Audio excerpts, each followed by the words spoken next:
Have you ever heard of burnout or perhaps experienced it yourself? Or maybe you know somebody that's experienced burnout. So, whether you're in athletics, the workplace, or maybe you're a student in the classroom, can be pretty prevalent. And it's important to understand what the causes, signs, and symptoms are, as well as ways to be able to treat and or prevent burnout. The first being self imposed pressure or feelings of expectations from other people. Sometimes we let the pressure build up within ourselves to where we actually perceive that there's more pressure than what there actually is. Or it could be on the flip side where we perceive that the expectations from others outside of ourselves are too great for us to be able to handle.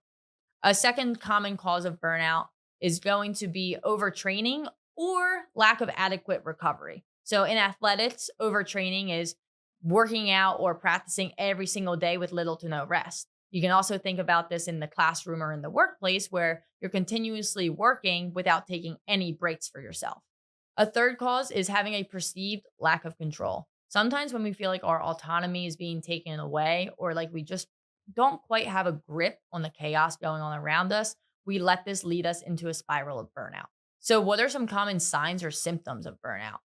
So, somebody that's experiencing burnout may be experiencing some sort of mental or physical exhaustion, chronic fatigue, difficulty sleeping. They also may have some emotional changes. Someone experiencing burnout could partake in emotional detachment or start to develop a type of apathy towards whether it's in the classroom, maybe it's their course of study, maybe it's in their work or in the sport that they're playing. A final symptom that I want to discuss is decreased motivation. If you look back on your time in your career or in your sport and you realize that you're having a chronic decrease in motivation, this could be a tell all sign that you could be experiencing burnout. So now that I've told you all about burnout from the signs and symptoms to the causes, what do you do when you do start to feel burnt out?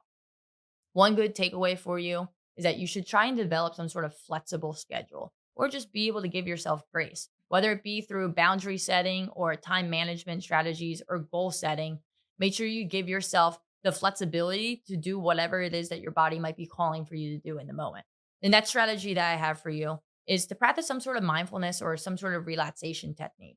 This a lot of times can help ground you or reset you, especially if you're in a transitional period between one task to the next. A third strategy that you could try is seeking other personal endeavors. I'm not saying just quit your job and go start something new, but make sure that you have other hobbies outside of your career or other hobbies outside of your sport.